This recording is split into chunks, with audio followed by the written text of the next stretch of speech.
Welcome করছি MD শাহিনশা YouTube channel থেকে। আজকে আমরা কথা বলবো ভারত বনাম ইংল্যান্ড পঞ্চম টেস্ট নিয়ে এবং প্রথম দিনের শেষে ভারতীয় দল কত রান করলো, কত উইকেট হারালো, এই নিয়ে আজকের আলোচনা হবে। চলুন ভিডিওটি শুরু করা যাক। শুরু করার আগে একটি অনুরোধ, আপনারা যদি আমার চ্যানেলে নতুন হয়ে থাকেন তাহলে অবশ্যই চ্যানেলকে সাবস্ক্রাইব করবেন। এরকম ভিডিও আমার চ্যানেলে পেতে সবার আগে আমার চ্যানেলকে সাবস্ক্রাইব করে রাখুন এবং ভিডিওটি ভালো লাগলে লাইক কমেন্ট শেয়ার করবেন। চলুন ভিডিওটি শুরু করা যাক। প্রথমে টসে জিতে ইংল্যান্ড বোলিং করার সিদ্ধান্ত নেয় এবং ভারতীয় দলকে ব্যাটিং করতে পাঠায় ইংল্যান্ডের অধিনায়ক ওয়ালি পপ। এবং একটি মজার বিষয় হচ্ছে যে ভারতীয় দল এই 5টি ম্যাচ টেস্ট সিরিজ খেললো, 5টি ম্যাচ খেললো। এই 5টি ম্যাচের মধ্যে একটিও ম্যাচে টস জিততে পারলো না ভারতীয় দলের ক্যাপ্টেন শুভমান গিল। সত্যি এটি একটা মজার বিষয় যে 5টি ম্যাচ হলো, 5টি ম্যাচে কি একটিও ম্যাচ টসে জিততে নেই, একটিও ম্যাচ টসে জিতলো না ভারতীয় দল, বুঝতে পারছেন। এবং ভারতীয় দল ব্যাট করতে নেমে প্রথমেই বিপদে পড়ে যায়, জয়সওয়ালের আউট এলপিডব্লিউর ফাঁদে পড়ে যায় এবং তারপরে কেএল রাহুল প্লেড আউট হয়ে ফিরতে হয়। কেএল রাহুল এই সিরিজে দুর্দান্ত পারফরমেন্স করছিল এবং প্লেড আউট হয়ে ফিরে যেতে হয়।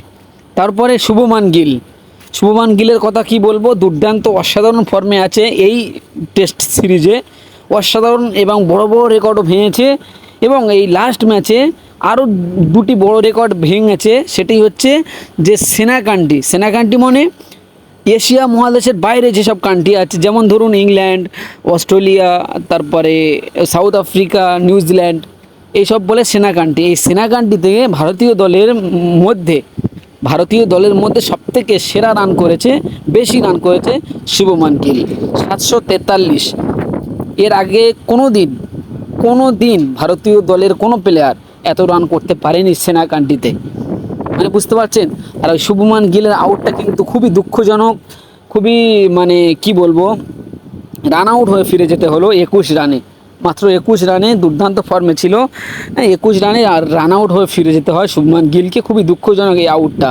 এবং ভারতীয় দল একের পর এক উইকেট হারাতে থাকে এবং লাস্ট পর্যন্ত 6 উইকেট হারিয়ে 204 রান মাত্র করেছে ভারতীয় দল প্রথম দিন শেষে। তার মধ্যে বৃষ্টি হয়েছিল, বৃষ্টির মধ্যে কিছুক্ষণ খেলা অফও ছিল, বৃষ্টির মধ্যে কিছুক্ষণ খেলা বিরতি ছিল। তার মধ্যে প্রথম দিন শেষে 6 উইকেট হারিয়ে 204 রান করে। এবং একটি মানে ভালো খবর হচ্ছে যে কারুন নায়ার যে 3টি ম্যাচ খেলানো হলো, 3টি ম্যাচে ফ্লপ গিয়েছে এবং এই ম্যাচে সব ব্যাটিংরা যেখানে ব্যর্থ সেখানে কারুন নায়ার জ্বলে উঠছে আস্তে আস্তে, এখনও ক্রিজে আছে। দেখা যাক দ্বিতীয় দিনে কতদূর এগিয়ে নিয়ে যেতে পারে এবং তার আত্মবিশ্বাসকে কতদূর এগিয়ে নিয়ে যেতে পারে, এটা দেখার বিষয়। এবং ভারতীয় দল আমি চাইবো যে কারুন নায়ার এই ম্যাচটা সেঞ্চুরি করুক এবং ওয়াশিংটন সুন্দর নেক্সট ম্যাচে যেরকম সেঞ্চুরি করেছিল লাস্ট ম্যাচে, সেই সেঞ্চুরিটা যেন আমরা এই ম্যাচে দেখতে পাই।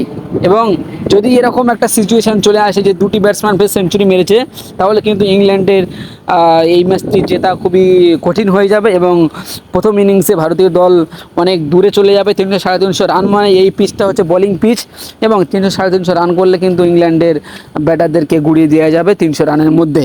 আমি আশা করছি এইটুকু এবং ভারতীয় দল এই ম্যাচটি জিতবে, আমি এটুকু আশা করছি।